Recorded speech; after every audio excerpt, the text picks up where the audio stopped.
मजाल आंख में भरे, मैं लड़ रहा हूं रात से मसाल हाथ में लिए, न सूर्य मेरे साथ है तो क्या नहीं ये बात है। मैं जुगनुओं का यार हूं, मैं सुपरस्टार हूं, मैं पवन कुमार हूं। हेलो, मैं कोई पवन स्टार नहीं हूं। ये बड़े आदमी अक्सर मुझे सिर्फ इतना पता है कि मैं जो कुछ भी हूं आप सभी का प्यार हो। ये अभी तो शुरू हुआ है। धनंजय भैया कह रहे थे कि पवन सिंह जी जब ये गीत गा रहे थे तो मैं 90 के दशक में चला गया था। मेरा रोआ रोआ खड़ा होके कह रहा था कि कुछ भी बोलते हो यार तो तरन्नुम में बोलते हो। समंदर की गहराई को कोई माप नहीं पाया। ए भोजपुरी के सरताज, तुम्हारी बड़प्पन है, तुम्हारी सुर को समझने में सदियां गुजर जाएंगी, यही तो आपकी ताकत है साहब। आवाय आवाय आवाय आवाय, हाय रे कहाँ बाड़ू? लाइन दो यार, लाइनवा क्यों काटते हो बे? गाइल, थैंक यू सो मच।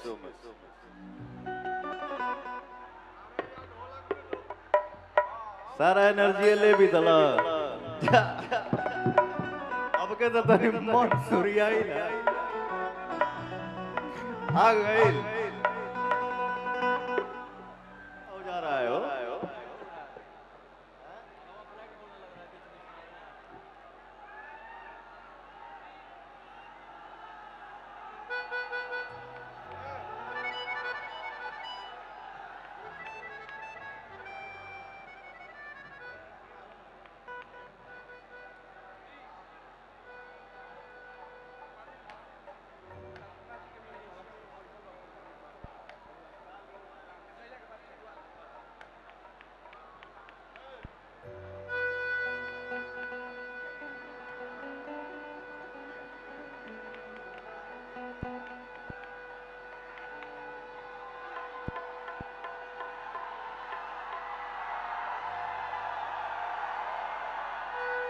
हो गई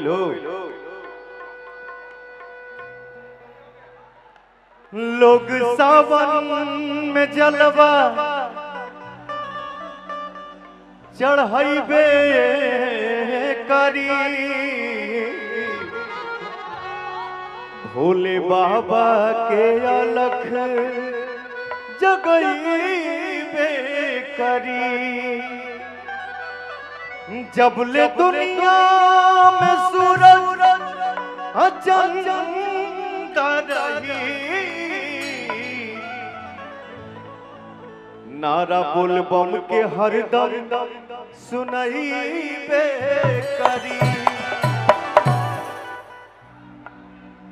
ना छपर ना छानी सब कहे घड़दानी, ना कुर्ता ना धोती सर बहे गंगा पानी। हर पियलन गांजा, हर पियलन गांजा, खाले बेल पतिया हो डम डम हो डम डम डमरू बजावे हमार जोगिया हो डमरू बजावे हमार जोगिया। पियलन गांजा खाले बेल पतिया हो डम डम डमरू बजावे हमार जोगिया हो डम डम डमरू बजावे हमार जोगिया।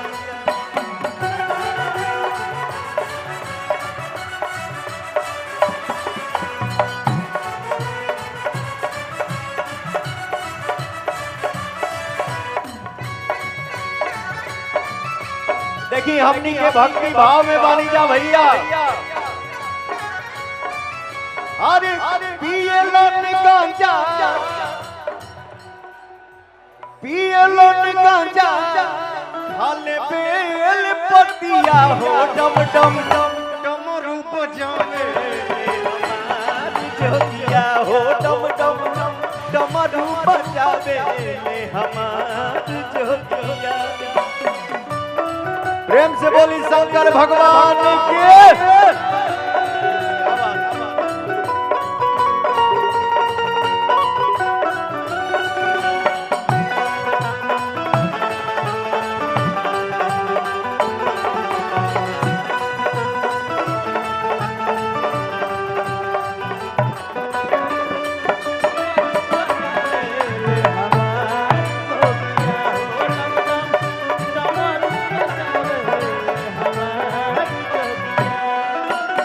अपने रे हाथे खुद भस्मासुर बनावे।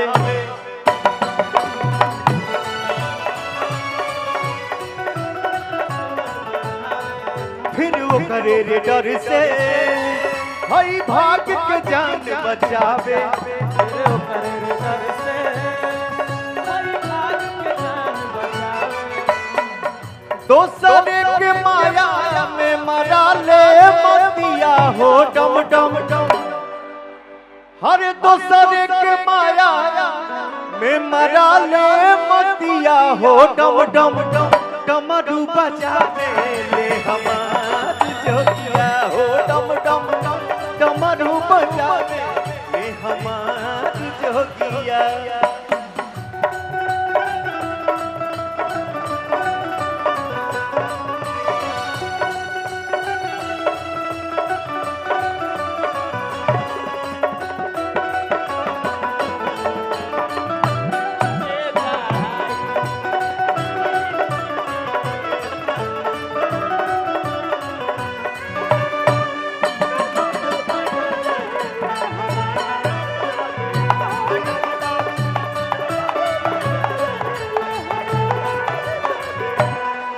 केहुली हल खजाना केहुली हल हसोना सिन्होरा।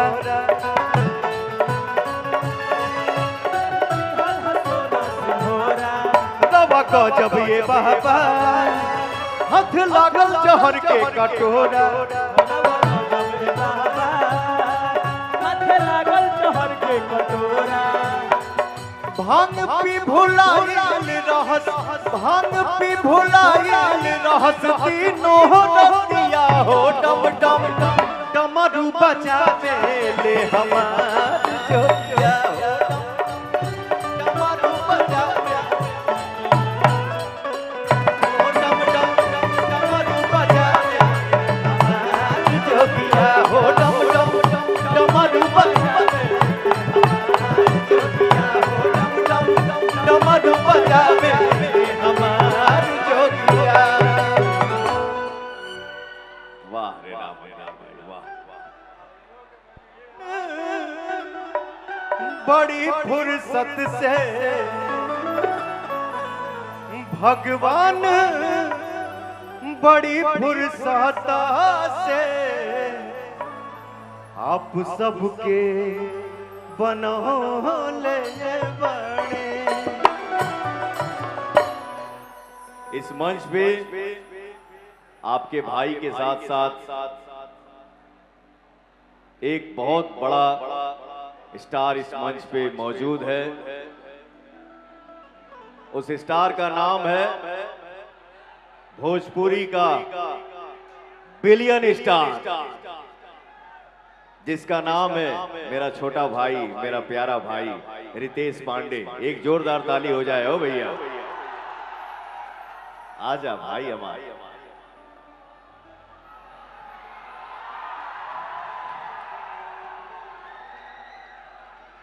मैं चाहूंगा कि कुछ भजन आप भी सुनाएं हमारे जितने श्रद्धालु यहाँ पे भक्त आए हुए। मेरा भाई ठंडा है यार, पसीना तो आ ही नहीं रहा है। नाम का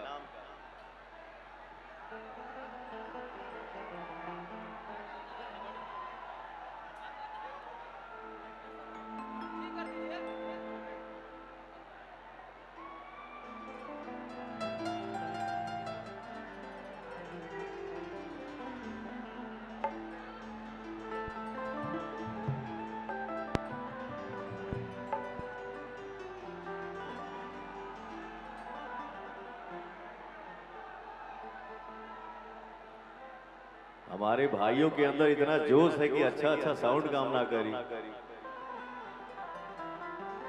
लेकिन ये सौभाग्य है हम सबके बीच में रामज्ञा राम जी बैठे हैं। बहुत अच्छे इंसान हैं। क्या बजाते हो भाई, लव यू यार। कितना प्यारा हंसते हो आप।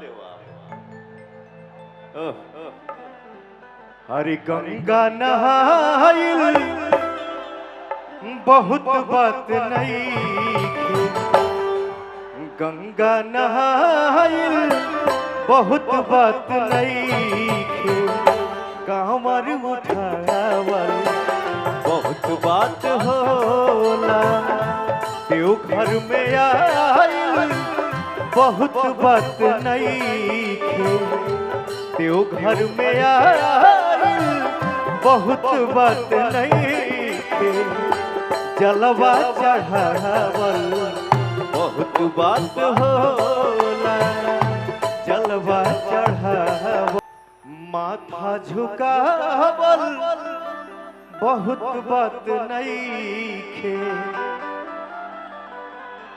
माथा झुकावल बहुत बात नहीं खे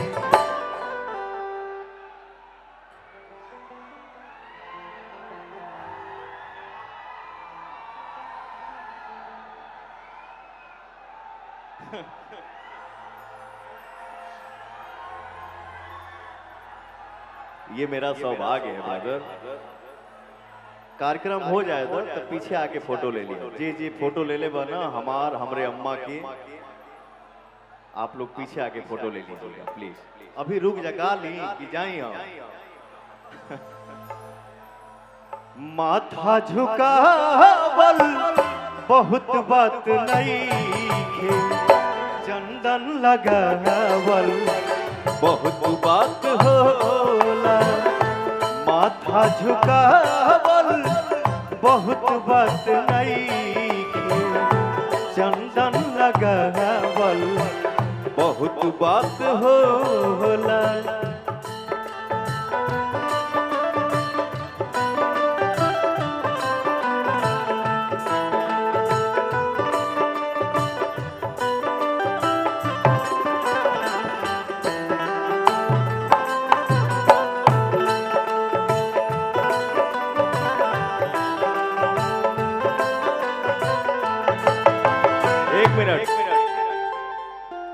सुड्डू भैया यहाँ जितने भक्त आए हैं मैं चाहूंगा हमारे नेक दिल भाई सुड्डू भैया के लिए एक जोरदार ताली हो जाए चारों तरफ से हो भैया, क्योंकि इन्हीं का देन है कि आपके बीच में खड़ा होने का मौका मिल रहा है। लव यू भैया, बहुत बहुत धन्यवाद। श्रद्धा दिल में तो दिल बन जाला शिवाला बस जाले बाबा इनका खेल निराला।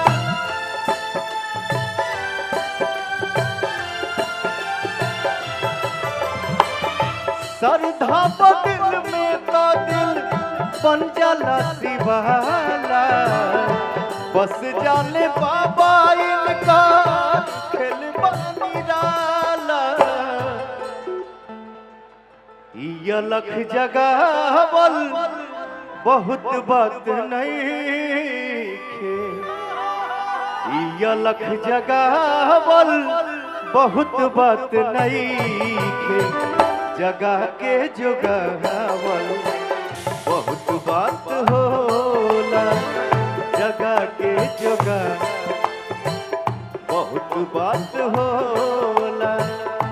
देवघर में आइल बहुत बात नहीं खे देवघर में आइल बहुत बात नहीं खे जलवा चढ़ावल बहुत बात होला जलवा चढ़ावल बहुत बात होला जलवा चढ़ावल बहुत बात होला।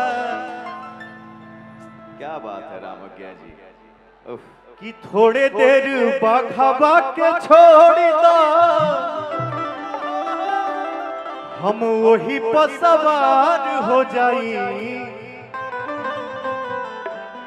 थोड़े देर बाघाबा के छोड़ दो हम वही पर सवार हो जाई। ए माई होया तने तू देही तो सकतिया अकेले सीमा पार हो जाई ए माई हो ए तने तू देही तो सकतिया अकेले सीमा पार हो जाई। लगावा हो शंकर जी के तनी भजन लगाओ। दिल से धन्यवाद देतानी अपने बड़े भैया सुड्डू भैया के और हमार बड़का भैया पूर्व सांसद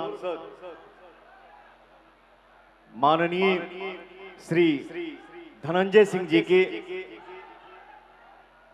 जिकरा वजह से इ पवनमा के आप सबके बीच में आवे के मौका मिलल। तो हे भैया आप लोग हमार भगवान हैं। ये मंच के माध्यम से पवन आप सब भैया चाचा माता बहन के पैर छू के प्रणाम करतनी, एगो ताली बजा के आशीर्वाद दे दीजिए।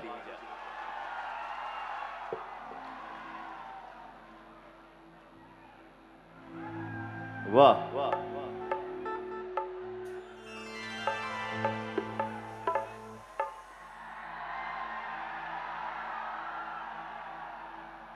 हेलो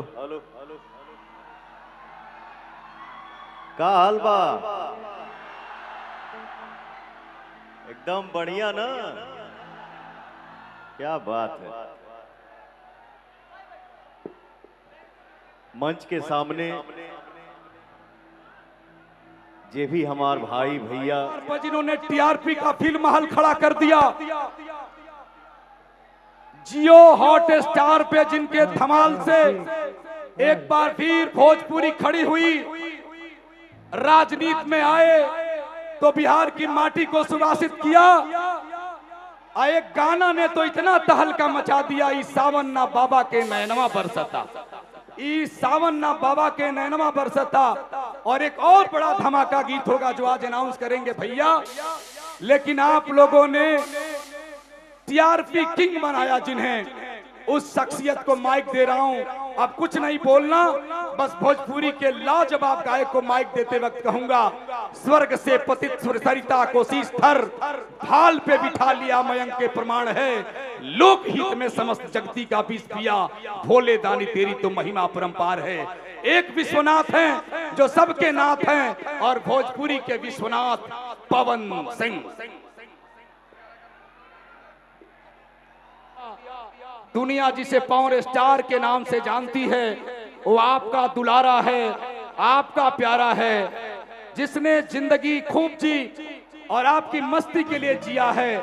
नाम है पावर स्टार पवन सिंह, उम्मीदों का नायक, हिंदुस्तान का बड़ा चेहरा, बिहार की माटी का लाल, उत्तर प्रदेश जिसकी धड़कन में है, सियासत का एमएलसी, और यकीनन आप सबों का प्यारा चेहरा जो सबके दिलों पर राज करता है। सुना है आपने दुनिया को ऐसी मुस्कुराहट नहीं सुनी होगी, सुना है बहुत सारे गीतों को ऐसे लफ्जों से गुलाब झरते हो, ऐसा गायक नहीं देखा होगा। यकीन का सबसे बड़ा नायक, और इसी सम्मान के साथ जौनपुर के पूर्व सांसद जी हैं और महाराज श्री हैं, सुड्डू भैया हैं, भाभी को भी बुला लीजिए और सम्मान करिए भोजपुरी के पावर स्टार का। मैं बड़े दिल के साथ आप सबसे कहना चाहता हूं, सम्मान उनका करिए, क्योंकि जिस तेवर के साथ उनको जाना जाता है, दुनिया जिन्हें दिल से पावर स्टार कहती है, मोहब्बत का ऐसा नाम जिस नाम पे हमें गर्व है। बिहार की सरकार ने जिन्हें एमएलसी बनाया, उत्तर प्रदेश की धड़कनों का राजा, बिहार का राजा, आपके माटी का राजा, जो कहता है बढ़कर किसी से हाथ मिलाने नहीं गए, बढ़कर किसी से हाथ मिलाने नहीं गए, तेवर वही है अब भी पुराने नहीं गए, दलान अपनी छान के बैठे तमाम उम्र, चक्कर किसी महल का लगाने नहीं गए। जब भी बैठे तो शान के साथ बैठे, और जब भी खड़े हुए तो शान से खड़े हुए, फोटो हम किसी के साथ खिंचाने नहीं गए। ये एहसास का तेवर, हिंदुस्तान का जेवर, और भोजपुरी अस्मिता का सबसे बड़ा एक ऐसा चेहरा, अपने हुनर से शम्स है चाहे जुगनू है, वो अपने महफिल का राजा है, नाम है पवन सिंह। मंदार माला कलिता लकाए, जिस रूप से वो दिगंबर को याद करता है, यकीन का सबसे बड़ा चेहरा है। मुस्कुराता हुआ ये चेहरा भोजपुरी की समृद्धि की योजना है। ये भोजपुरी के भाल पर सबसे बड़ा तिलक है। बड़े माला से स्वागत करते हुए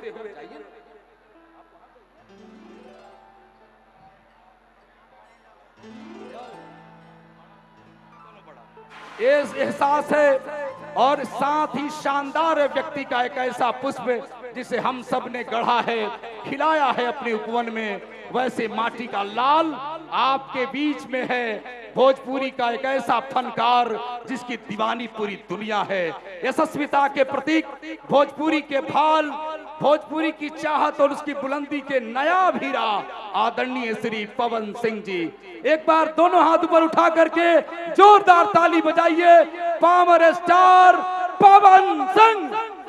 और एक बार मैं चाहता हूं मोबाइल का लाइट सभी लोग जला लेंगे। एक बार मेरे बाबा भोलेनाथ के लिए पूरा हाथ खड़ा करिए, और गमछी जिसके हाथ में है एक बार हिला के बताइए कि पावर स्टार हमें तुम पर नाज है। जरा हिला दीजिए भैया, एक धुन बजा दीजिए। आप लोग जितने हमारे साजबाज पर शिरकत करने वाले सरस्वती के बेटे हैं, एक धुन बजा करके पूरी महफिल में जान डालिए, यशस्विता के लिए, भोजपुरी के प्रतीक के लिए। एक धुन बजा दीजिए पवन जी, हाथ खड़ा कीजिए पूरा पूरा। भैया एक धुन बजाइए पवन जी, पूरा पूरा हाथ उठा के स्वागत करिए जरा झूम के, ताली।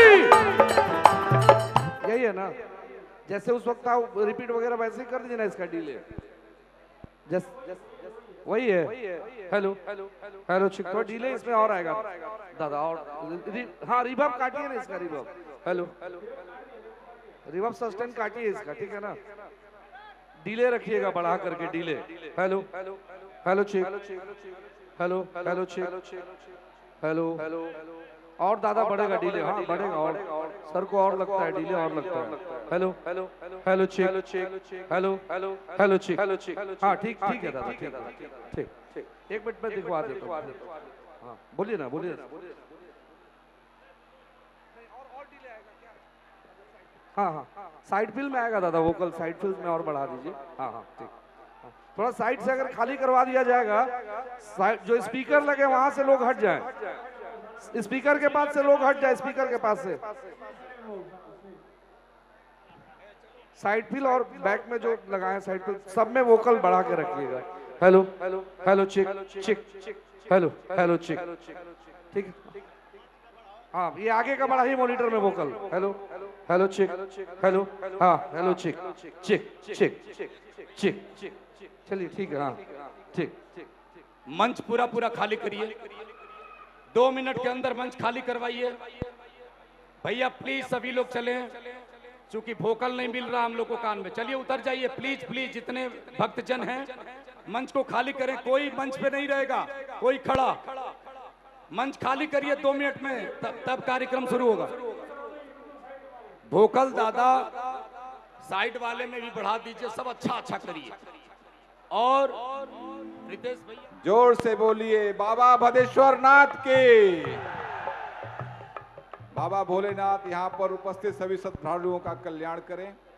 और मैं तेज बहादुर सुड्डू जी की जितनी तारीफ करूं कम है। आस्था के प्रति इनका समर्पण, और यहाँ पे जितने कांवड़ यात्री आते हैं जो शिव भक्त हैं, उनके प्रति इनका जो सेवा भाव है वो अभूतपूर्व है। इसकी जितनी प्रशंसा की जाए कम है। अनवरत पिछले हमें लगता है 10 वर्षों से ये आप लोगों की सेवा में निरंतर लगे हुए हैं। निस्वार्थ भाव से ये आस्था के प्रति इनका समर्पण है, सनातन के प्रति इनका समर्पण है। ये भाव ईश्वर करे, बाबा भोलेनाथ करे, इस देश के अंदर रहने वाले प्रत्येक लोगों के अंदर ये भाव जगे और सनातन सशक्त हो, यही मेरी आज आपके दिन शुभकामना है। बहुत बहुत धन्यवाद भोलेनाथ के। और पवन सिंह जी आए हम लोगों के साथ, विधान परिषद सदस्य पिछली बार आए थे तो एक कलाकार के रूप में आए थे, छोटे भाई के रूप में आए हैं। इस बार आए हैं तो ये एक विधान परिषद सदस्य निर्वाचित होकर आए हैं बिहार से, आप लोगों की धरती पर। मैं उम्मीद करूंगा सुड्डू भाई का जो स्नेह जो प्यार इनके साथ है हमेशा आप लोगों के बीच प्रत्येक वर्ष आने का ये प्रयास करें। मैं और हम लोगों के साथ मंच पर आदरणीय ओएन सिंह साहब भी हैं जो इसी धरती के हैं, यहाँ पे शिक्षा के क्षेत्र में अलग जगाए हुए हैं। सुड्डू जी की पत्नी हैं। पवन सिंह जी के साथ आए सभी कलाकार साथी, नाम लेने से सभी लोगों का, लेकिन सभी कलाकार साथी हम लोगों के साथ इंद्रदेव मिश्रा जी यहाँ पर उपस्थित हैं, सभी नौ प्रदीप सिंह हैं, तमाम साथी यहाँ पर उपस्थित हैं और सभी माताएं बहनें सभी लोगों को चरण वंदन करता हूँ। प्रणाम, बहुत बहुत धन्यवाद। दो शब्द पूज महाराज श्री, दो शब्द, इसके बाद बड़े भाई को माइक दूंगा। जय श्री राम, जय श्री राम। बाबा भदेश्वर नाथ के, बाबा भदेश्वर नाथ के, प्रचंड महाकाल के, तपसी सरकार के। आज इस कांवड़ महापर्व के उपलक्ष्य में बस्ती जनपद में पधारे भोजपुरी के सुपरस्टार श्री पवन सिंह जी पिछली बार आए थे तो गायक थे, इस बार एमएलसी बने हैं, अगली बार आए तो मंत्री बन करके आए। यही आशीर्वाद है, यही कामना है भदेश्वर नाथ बाबा से कि जब जब आए प्रमोशन करके आए यहाँ पर। और आप लोगों की त्याग तपस्या 50 किलोमीटर लगभग पैदल चल करके आप कांवड़िया भक्त लोग आए हैं। शांति बनाए रखे आप लोग, बहुत अच्छा कार्यक्रम होगा। सब लोग भजन सुने, आनंद लें और सबको भदेश्वर नाथ बाबा का आशीर्वाद प्राप्त हो। आप लोग जल चढ़ाएं और सुड्डू के लिए भी कामना करें कि ये भी आगे निकल जाएं। इसी के साथ आप लोगों के लिए बहुत बहुत शुभकामना, साधुवाद। ओम नमः पार्वती पते, हर हर महादेव। छोड़िए साहब, भला है बुरा है जैसे भी हैं लाजवाब हैं हम। भला है बुरा है छोड़िए साहब, लाजवाब हैं हम। कुछ भी नहीं बेहिसाब हैं हम, पूरा यूपी बिहार हैं हम।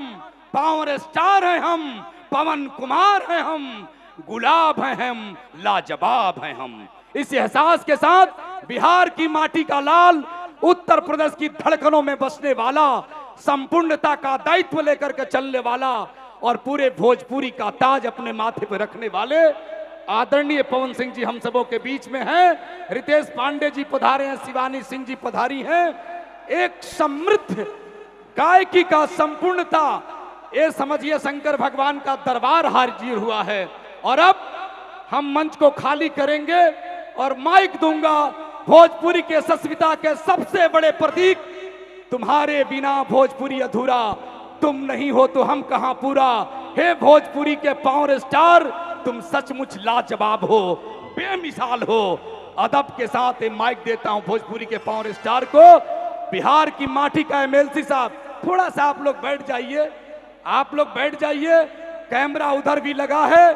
पावर स्टार को माइक दो, इसके पहले जरा एक बार दोनों हाथ ऊपर उठा दीजिए पूरा पूरा, और एक बार जोरदार ताली बजाइए। लाजवाब, शानदार, जिंदाबाद पावर स्टार पवन सिंह, जिंदाबाद।